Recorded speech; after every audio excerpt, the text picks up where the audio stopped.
Hello, and thank you for joining us today.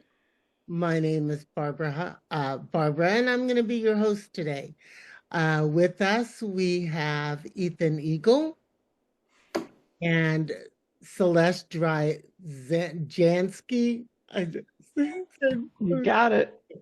Celeste Zansky, who is the program designer. So we all know that one of the cool things about Mercury is that you guys are able to pivot and do all of these amazing things. But what we don't know is what is happening behind the scenes. What's going on? Because we see the beginning. Now, we see the end result. We don't see how it started. We don't see what you're going through on, when you're doing a cohort. And that's what we want to talk about today. But before we even get started on that, inquiring minds want to know why the name Project Mercury. Oh boy. So in the Wayback Machine, there was a discussion between, at the time, Jeff and Stanny, Toga, and Bill DeMarco on base camp. And it's back and forth. If you know, and if you've ever met Toga True, Jason True, you maybe know that he was getting his PhD in the science of technology. His book is about air power, airworthiness, and he does a lot of work on the Icarus dilemma. And so for 90% of the chat, this program is going to be called Project Icarus. And back and forth and back and forth and back and forth. And of course, right, you're also looking at things that are maybe trademarked or what can you call something. Um, Bill DeMarco is advocating for sort of Star Wars language. I mean, if at the time, and maybe this is still true in the Air Force, right? There's a lot of this was like Kessel Run was starting and Project man, the one with the Yoda version, right? Platform one. So right, and all those discussions are sort of happening on base camp. And then somebody whose name I can't even remember, right, was like an admin on the Air University side, just kind of threw out like, well, what about Mercury?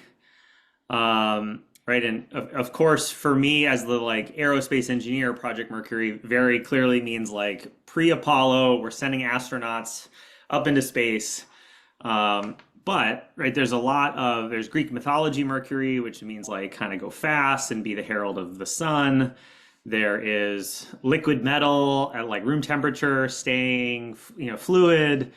And of course, a moonshot. And so, out of this discussion that for a very long time was kind of leaning somewhere else, Mercury kind of emerged, and it stuck because the trademarks were available. There wasn't no other competing programs in the Air Force or Army at the time. Although now I think there's a little bit of disambiguation. There's in the state of Florida an Army Guard program that's also called itself Project Mercury, but they might be defunct. So I think we're still the predominant name. And then they ran with it. So you want to imagine that like, oh, it's really deliberate and like everybody was, but even the like Mercury approach of like we have one thing and at the last minute we pivot. Sort of emerges in the naming as well. So I find that delightful. Again, if I go back into the base camp archives, I'll try and figure out who the name is and I'll put it in the show notes. But just an AU voice of reason was like, I don't know, Icarus and Daedalus, like these are kind of esoteric names, but Mercury, a lot of people, you'll recognize that planet at least. So. Well, thank you for that. Because I know when I first was introduced to Project Mercury, I Googled Project Mercury and it took me to NASA. And I'm like, what am I doing wrong? But yeah, so I was just wondering if it was fashioned after uh, Project Mercury from NASA or not. So no, it wasn't. It was a competing values discussion. Yeah. Okay. Yeah. I got that in there. All right. So you who was what was there a person or persons that said, "Hey, we need to do this type of project," and and that's how Project Mercury started, or you know, whose brainchild is it? Yeah, so everybody who's been through Mercury has seen DeGraff and the videos that are part of the Think of It curriculum. And so a conversation occurred between Johnny Barnes, who's a alumni of Cohort 1 of Project Mercury. He's a retired colonel. He was the chair at AU in one of the departments. I can't remember which department chair Colonel Barnes was heading. He got a phone call from a friend who was like, I just went to a program. I saw Dr. DeGraff. I think the type of innovation education that he's providing is exactly what the Air Force needs. And, like any good innovation, it sort of took 3 years of here's the initial interest and the small conversation, and then let's breadcrumb that until I think Quast is in as Air University president. And there is an opportunity to submit for direct to phase 2 SBIR to translate and do research on how can we rewrite this commercial innovation program to work in the military. And so Project Mercury stood up in 2019 as a 3-year effort, partnered with Air University, General Quast. That's why Toga and Bill DeMarco and some of the early people that are part of what is now, the Innovation Institute, AUIX, down in Montgomery. That group comes together with Dr. DeGraff to submit this proposal to create that curriculum. The first cohort meets in Montgomery, November of 2019, or I think from March through November of 2019, and then November 2019 is the start of cohort 2, and that's actually where Celeste and the Drzansky family kind of enter the story, or maybe they enter a little bit earlier, but they join Project Mercury in cohort 2, and then we're kind of getting into recruiting for that program March, November, December, January. And the hey, interesting reports are coming about this novel coronavirus. and guess what, right? The whole world kind of puts on the e-brakes, I think just after the Jumpstart. So they meet in person. I don't remember, Celeste, if you guys met in person for Jumpstart in cohort. No, it was, so we were spinning up for the Jumpstart. And I got a phone call. I had been running the Certified Professional Innovator program online for the DeGraffs since 2017 as like talk about a backwater. They say, in the framework, they talk about how to fail early, fail often, and fail off Broadway. This little online certificate program was off Broadway. There had maybe been 20 total participants. I mean, the DeGraffs had this in-person Innovation Institute in Ann Arbor. People were coming to them to do these large kind of in-person workshops. Very few people were interested in online education in 2017, 18, 19. But I had been building these things on, I think at the time it was like GoToMeeting. If anybody's ever been to a large webinar prior to Zoom, they had the capacities to do some of these things in some school. We had I'm not even going to remember the platforms we were on at the time, but it was before Thinkific, before all of the more modern post-COVID, all the technology that's come around for doing virtual education.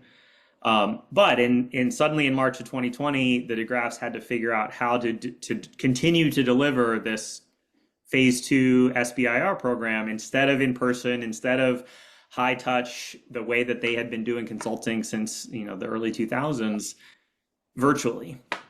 And that's where like I also entered the story. So I really wasn't a part of the Mercury development, part of the proposal writing.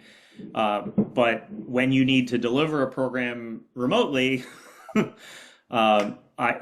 Jeff likes to say I'm like the young annoying person who knows how to use the tech. And so that's how I kind of came into that story. Right? I think it was a glove save, right? If we hadn't figured out how to make that pivot and how to run cohort two, I think to a modicum of success, I'm pretty some of those recording, right? You can go and find that recording on YouTube. It's hosted by MGM Works. But you like Bingo Heron is talking and his kids are like running in the background while he's pitching to like a 2-star. So it is, it's that like in the peak of COVID where people are just trying to figure stuff out.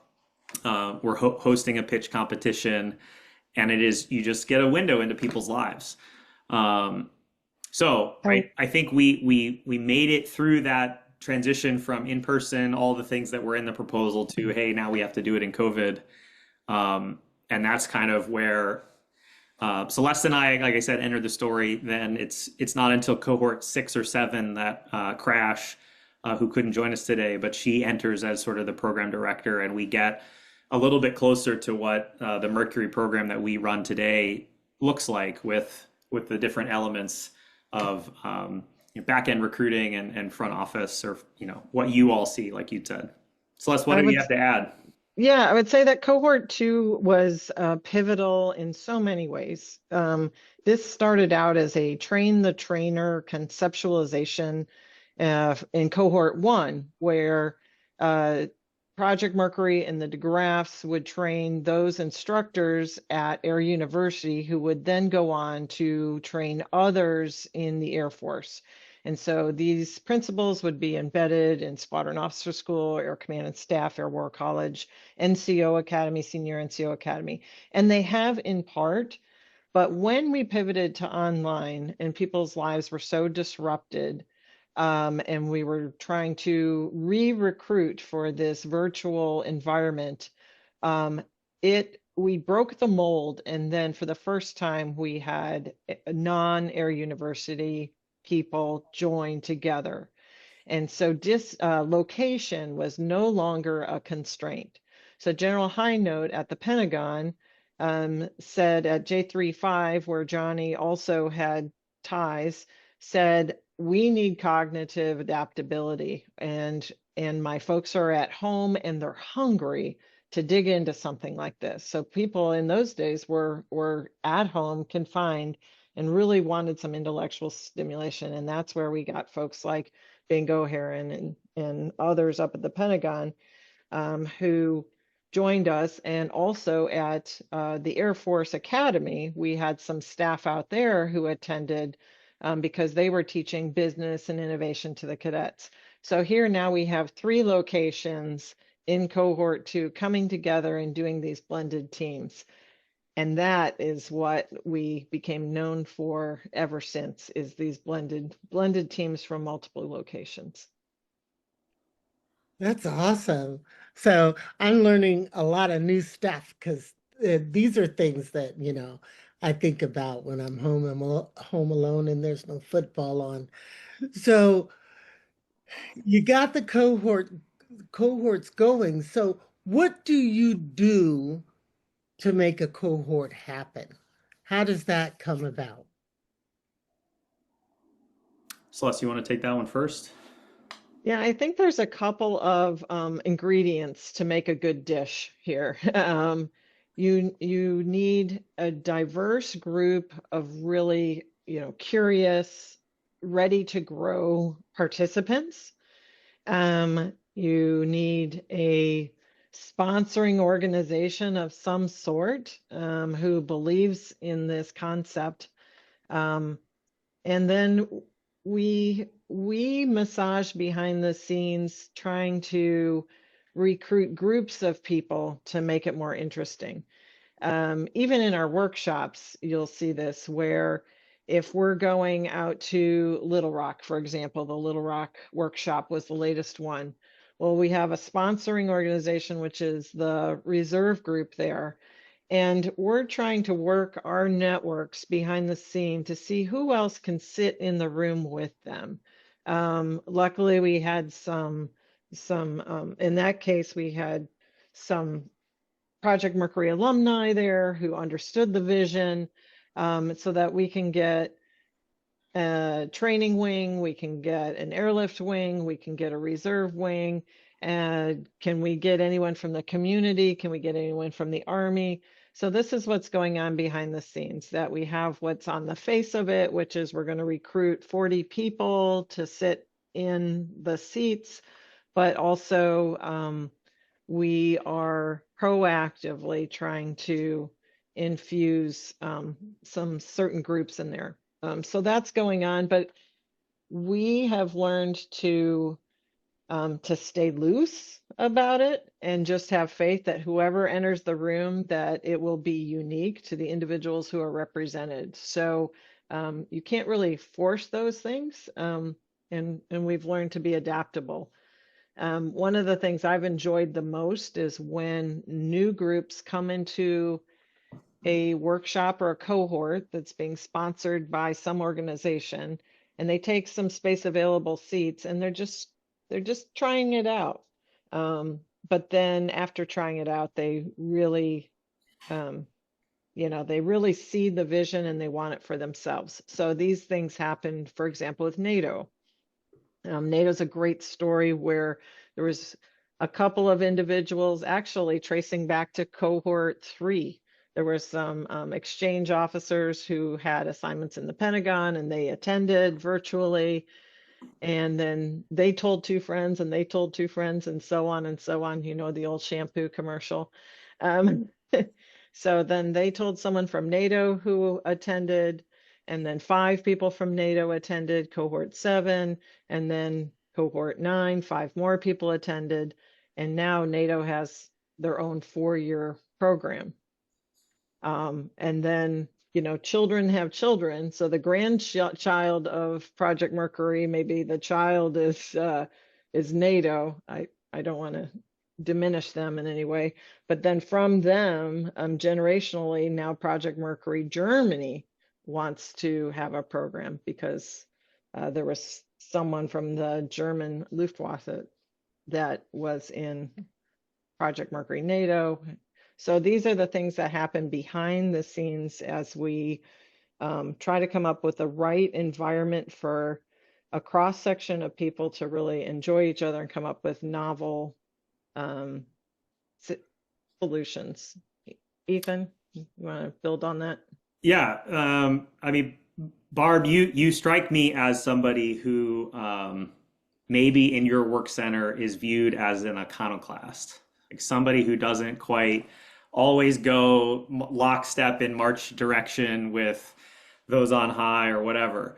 It is my experience that those people, I think, what Mark Milley, said, like, look for the soldiers who like uniforms look like a bag of mud, and I don't know that everybody necessarily fits that nonconformist, whatever your uniform style, but we're trying to create a community of people who want to make, whatever organization they're in better. In this case, the Air Force, the DoD, right? You don't need permission to make your work better, to do your job better. But in the Air Force or in the military, you need permission to do a lot of stuff. And so one of the things that we're always trying to do is find those people who, if I just give them, this much, they'll take that and they'll say, great, finally somebody has given me a little bit of agency. You bring enough of those people together under the auspices, right? We started under the AU auspices. We had to pivot away from just AU faculty and staff to like, hey, you kind of open the door. And then once people realized the door was open, man, like those people who are maybe hungry for community of like, I'm not the only one in the Air Force who looks around and goes like, what the hell? So we start to, right, you start to be a beacon. I mean, Jim Fish, if you've ever met Jim, he is a flaming green blue in the competing values framework. He was working at Bosch, a German company, as the chief innovation officer. And Jim likes to say, I would show up with a deck or presentation and somebody be like, the footnotes aren't formatted correctly. So you need to take that presentation back and it's not ready to go into this meeting until, right, Jim was always of the mind that like, I am looking for my people. I'm looking for my community that can help me survive as a green in this like red organization. And so there's three things that I think that are really important for a Project Mercury cohort to come together. One, you need somebody who has that like, I want my people to come around and I want to give them a little bit of space to create. And right, that's looked like Rebecca Kern at the AFTC, right? I mean, throughout this whole year, she has been steadfast despite disruptions in Doge and despite disruptions with the shutdown, right? Like that cohort has come together because of Rebecca Kern. You can look at the ArcWorks program with some of the early, the groups from the Guard who saw what we were doing in Project Mercury. Chris McDonald came through Mercury in cohort 3 or 4, right? These like the children of Mercury, right? You find somebody who's passionate, who sees this community and goes, holy, right? Expletive deleted. I want to bring this community of people, right? And then Mercury also sort of relies on two other C's, right? The community, the people is one, culture, right? And the competing values framework is a great lens to view culture, and competencies.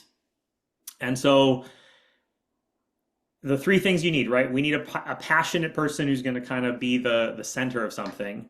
You need to find a couple of challenge areas that people can really develop competencies. I think the thing that the NATO picked up on that is hopefully not unique about Mercury, but that is a feature of Mercury, is that we don't just talk about innovation. You, the student, have to go do stuff. And like, it is not, you can't just show up week after week after week. Like I read the text. I did the homework is go back into your unit and enact a change and get, the Mike Tyson, right? Everybody has a plan till they get punched in the face. There was a time, if you know, like the Fight Club mantra, right? It's, I want you to go start a fight and I want you to lose, right? And like, how do you go get beat up? It doesn't feel good, but man, you learn a lot. And right, I think the second thing that you really need is that competency development that's enacted through the DeGraffian sort of see one, do one, teach one approach. And according to that model, boy, I think we like really accelerate through the C1 and just push you into the pool and say like, yeah, but you could go do it.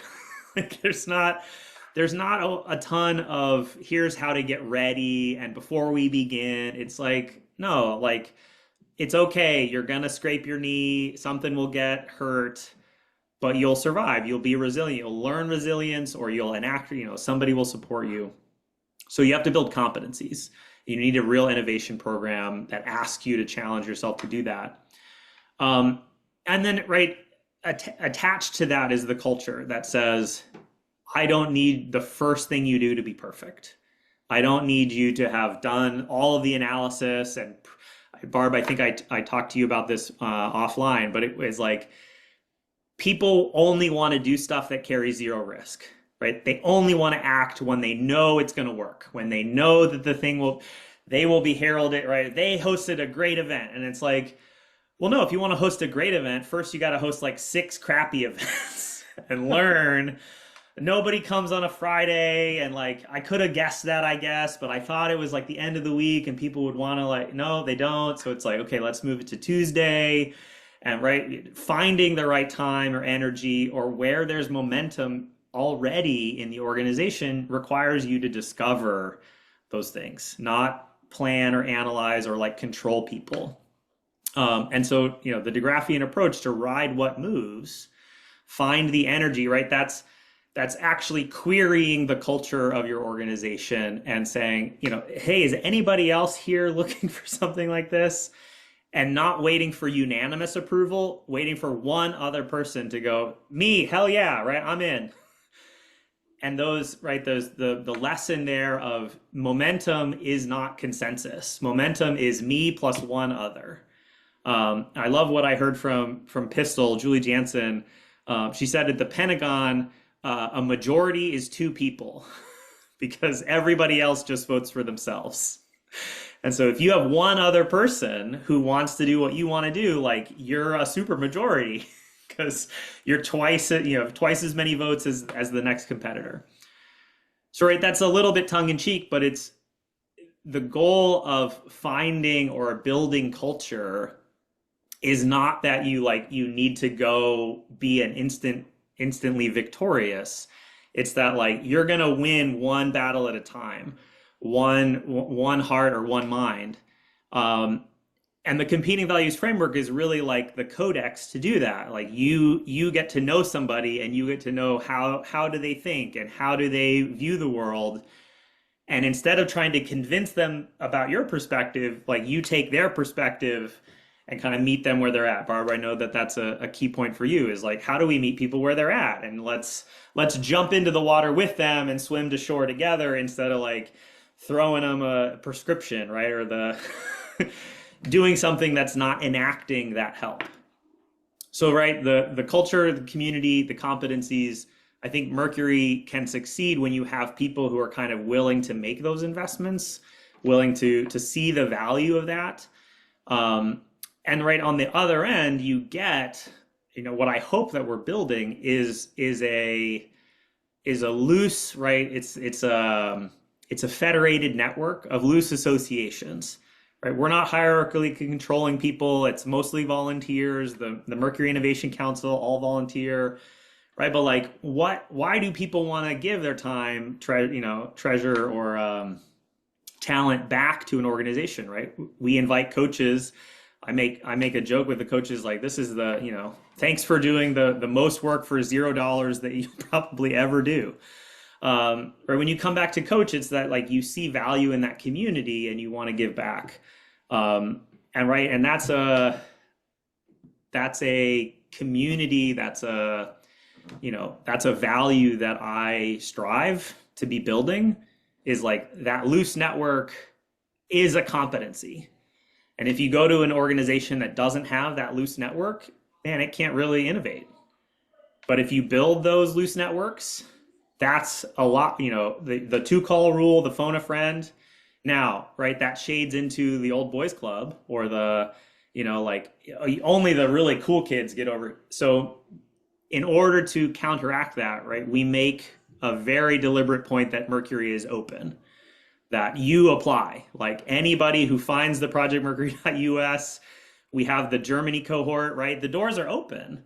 So you find us, and, there's a little bit of a screening. There's a little bit of we have to make sure you're not a bad actor or, trying to infiltrate us. But, like, for the most part, willingness to participate is like 80% of your application, right? Not willingness, your ability to commit is the most important part of joining a cohort. Like, I want to grow, I want to see positive change, and I'm willing to do the deviant work that's going to take to get some of the laggards to move. Now, there are many other principles I think that are good practice, about sponsors, about challenge problems, about how, the competency versus ambition. But really at the core of Mercury, it's just that Margaret Mead, right? A small group of dedicated people, right? If you want to change the world, like, that's what it takes is you have to trust that a small team who is agile and adaptive and wants to see progress, like, they're going to make it happen. And I love having Mercury teams that struggle for 6 to 8 weeks and then finally something clicks. And in the final 3 weeks, they go after they go after it and they get something really cool done in a very, very short period of time. Like, I think people don't understand that you don't need 10 or 12 months of planning. If you find a high value target, you can move really quickly once you get out of your own way, once you just say like, I'm going to go talk to that person and tell them we need to do that. And then they're going to say yes. And then, oh my God, right? You're the dog who got the car. Like somebody just told, a two-star general just told me to go make that thing happen. And okay, like now, I mean, right, then there are other challenges, but like getting people the agency and the autonomy to just even go make the ask, right? That's kind of where we build people up to in Mercury is go make the ask and surprise yourself when somebody says, okay, smart guy, like, okay, Barb, now you're in charge. Go run that thing and let me know how it goes, right? And so there's a second set of competencies I think that are required for that second phase, the integration or implementation phase. But the Mercury part of give you the courage to go ask for what you need. I'm proud of what we've built there.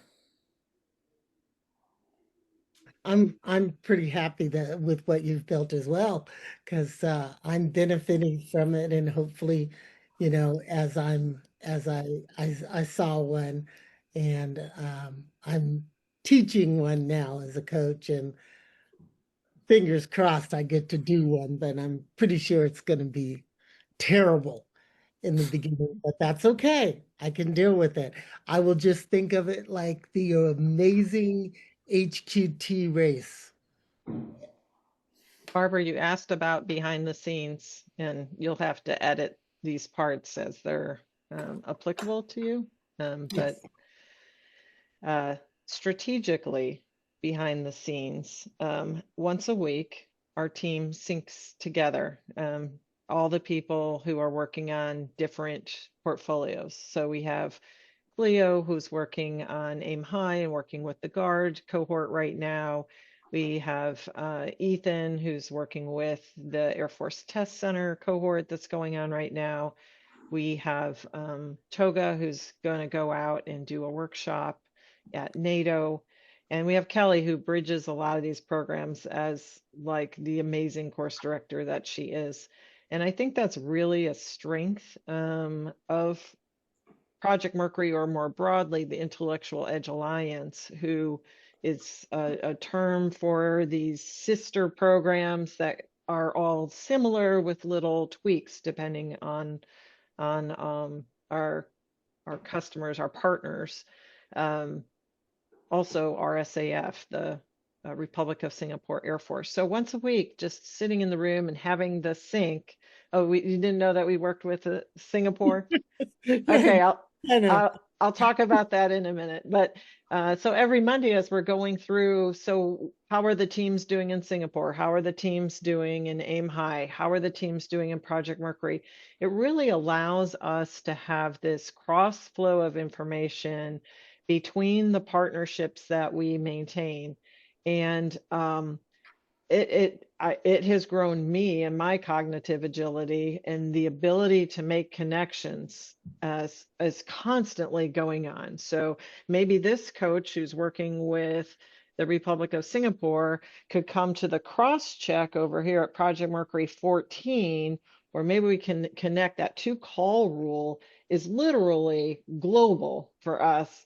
I can't keep all these people in my head, but if I'm talking to Cleo and Cleo's talking to a coach, and that coach is coaching a team who's working on some sort of counter drone, and Ethan's about to work with NATO and they've got a team working on counter drone, well, now we can accelerate learning. And so that's one of the things that we do behind the scenes on a weekly basis, is to share the progress of our programs, the holes, the gaps that we're noticing.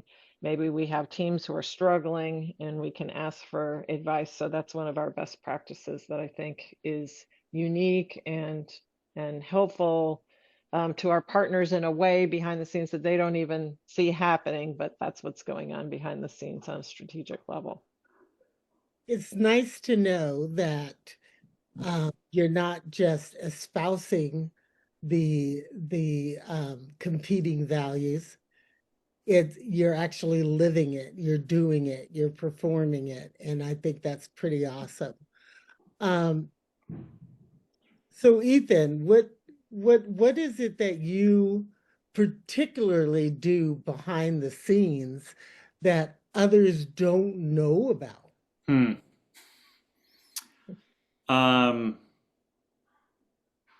I don't, well, you might suspect, I read a lot.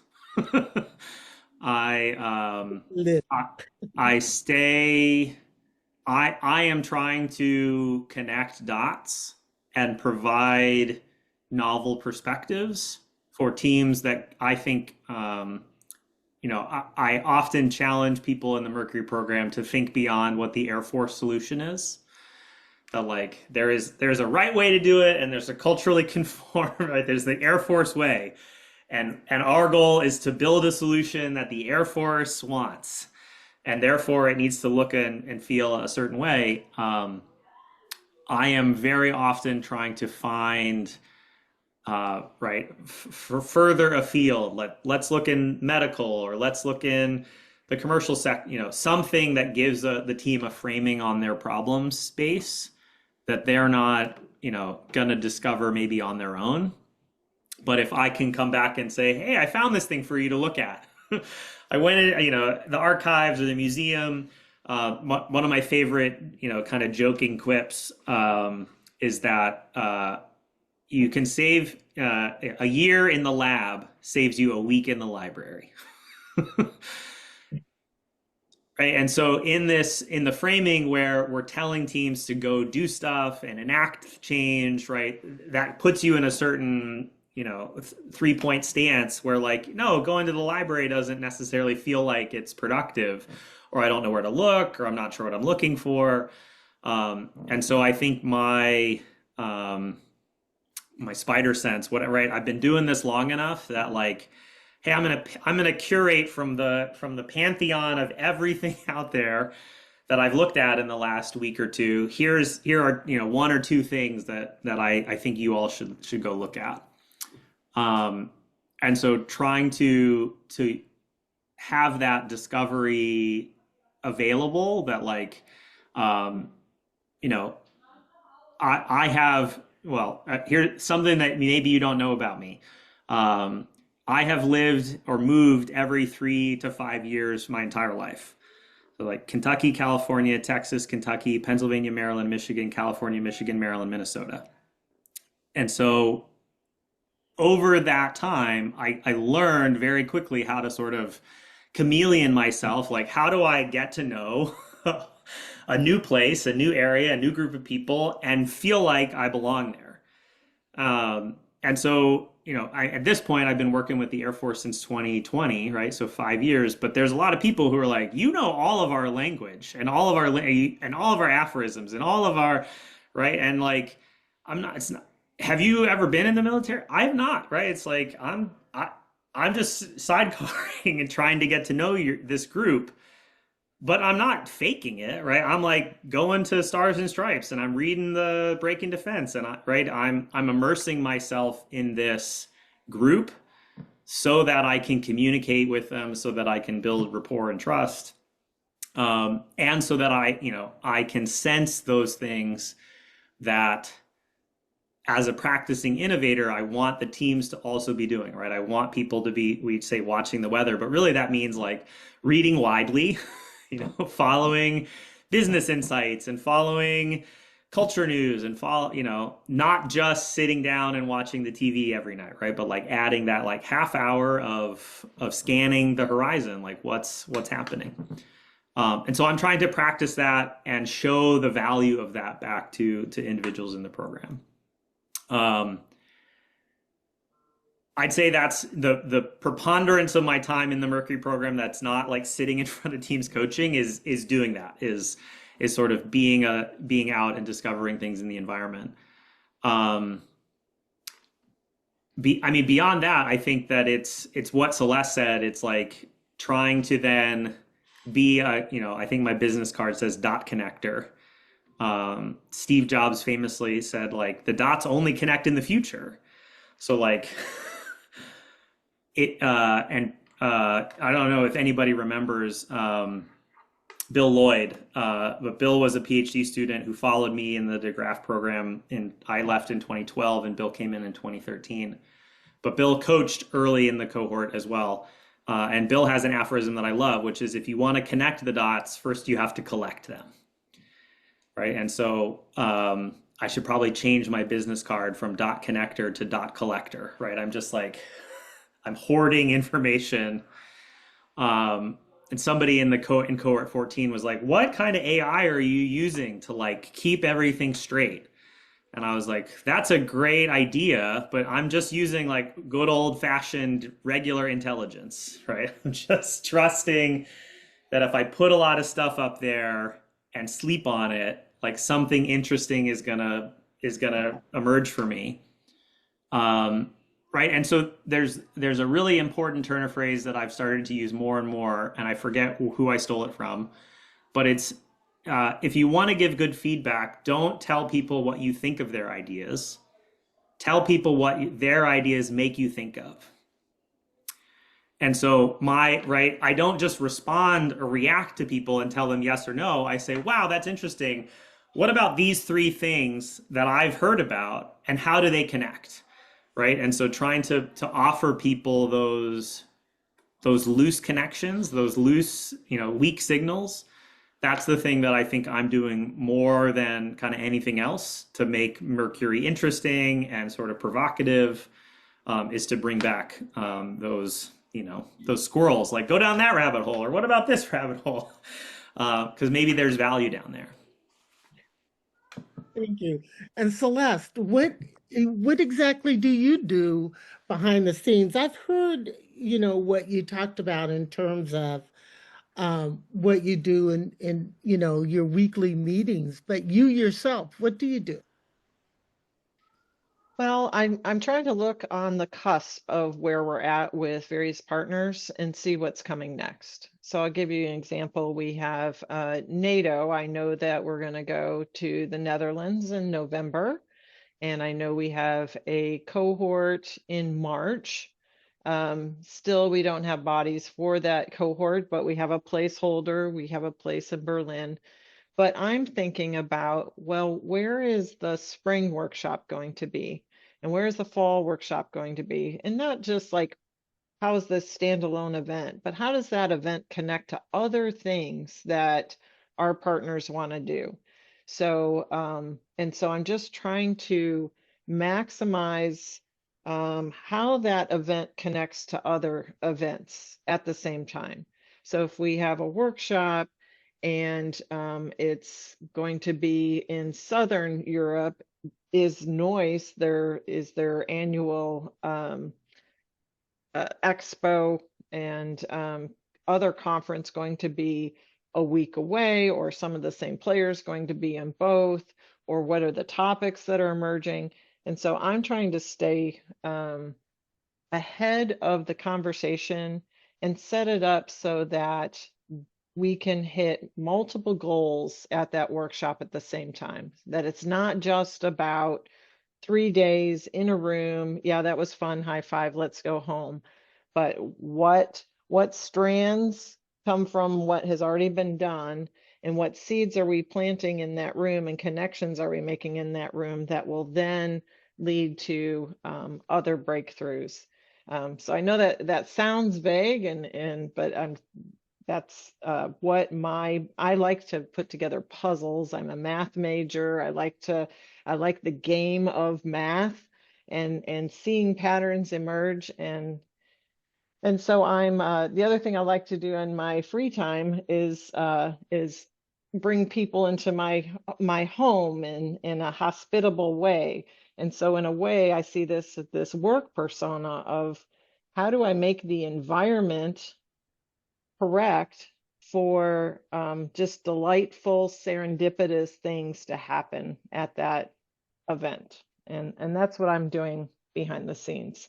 One of the ways I do that, if we want to talk about competing values, because I think that is relevant here, is who on our team is the right person for that partner to bring out the best, to meet their needs and bring out the best. And so for some of our partners, like in Singapore, the Singapore partner is tends to be very yellow red. It's very, very much a, a culture of agreement and consensus. And so I need to make sure that whoever the coaches are for that, um, meet that moment and are pushing the culture and the neuroplasticity and the right amounts at the right pace. But it's not every coach is right for every partner. So Ethan is a superb head coach for, say, we've talked a lot about the Air Force, but we want to talk about the joint DoD environment here. And as the joint services come together, Ethan is excellent at kind of stirring the pot and provoking those conversations and facilitating those conversations and making people from all those different backgrounds realize that they can be empowered. He might not be the same match for, say, that red yellow culture that might feel, overwhelmed by too much provocation, for example. He could do it, of course, but it might not bring him joy or them joy. So how do we have those pockets of energy in the right amounts? So I'm trying to develop our team as well, not just rely on the same coaches all the time, but train up some new coaches that we have either from industry or academia, retiring from the military, and bring them in the right amounts to make the right recipe. See, and I thought you guys were just having fun. We do have fun. Because I mean, everything just seems so seamless. Wow. But sometimes fun is coffee with a good friend and an intimate conversation, and sometimes fun is going to the disco, right? with your so we've got to match the moment with the right resources. I'm just really surprised, happily surprised, um, everything that you do. I mean, and wow, I I wish Kelly was here too, because she's such an instrumental part of this. Once we have cohort locked and set, Kelly's the one who takes all of these diverse ingredients and makes teams and match them to starting flags and like lays out what this 3-month experience is going to look like. And then as you've seen, she's sort of like the cohort whisperer who's keeping everybody, when everybody feels overwhelmed, it's okay, I think she really has the great balancing force through all these cohorts week to week, and keeps everyone really just moving forward. She's also sort of the fixer. If we have a team that's uh, falling apart for some reason, just life happens.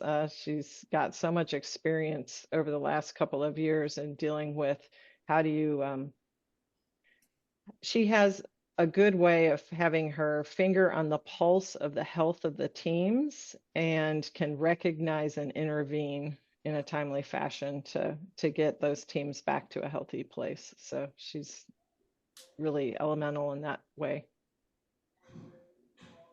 Yeah, very well put, Celeste. Thanks for. Well, thank you so much for allowing me to interview you. Is there anything you'd like to add before we close this out? Actually, wait, I have one question. Who decided 3 months was the right thing to do? How did you come up with 3 months? I mean, I would push back on anything ever being the right thing. So it's a workshop weekend is not long enough to build a habit, and a full year program is too much for a lot of people to volunteer themselves for, or carve out some personal professional development time. Now, for very practical reasons, like a school calendar, you get August to December, you get January to March, and you get the summer. So right, for reason, and with like a little bit of leeway, right? There's actually 12, there's some, a little bit of time off in between. So I think, like I said, it takes about 6 weeks for many teams to go through a discovery process and not feel the pressure that, okay, I only have a month, so we're gonna pick a thing and we're gonna go do it. There's enough time to sort of wander in the woods and get lost and find a way out of the woods and then decide, well, let's go back into the woods now that we know we can get lost and find ourselves and not freak out. Like, why don't we do it now this time on purpose and see if we can get somewhere new? I think the actual meat and potatoes of you found a high quality target and you give yourself, hey, I want to prepare a brief and I want to get approvals. That process takes 2 or 3 weeks, right? If I'm being really honest, if you knuckle down and you get a small group of people together and you give them 6 hours a week, like 2 or 3 weeks, they can go from an idea to we're ready to sit in front of somebody and we've practiced, and that's probably going to go well. Getting somebody mentally prepared to go have that conversation also takes time, right? To build the habits and to build the evidence base, right? It's insufficient to go with an idea of something. We want people to have tried it and seen something interesting. And so that middle piece, I think the most underrated, underappreciated part of Mercury is like, go try some stuff, go run the experiment, go take the shot on goal. Because that's actually the thing that is enacting that change, right? Is that building that competency. So the reason I think it's 12 weeks, again, there's like simple logistical reasons, but actually when it comes to making change, it requires giving people time to kind of unwind and unlearn.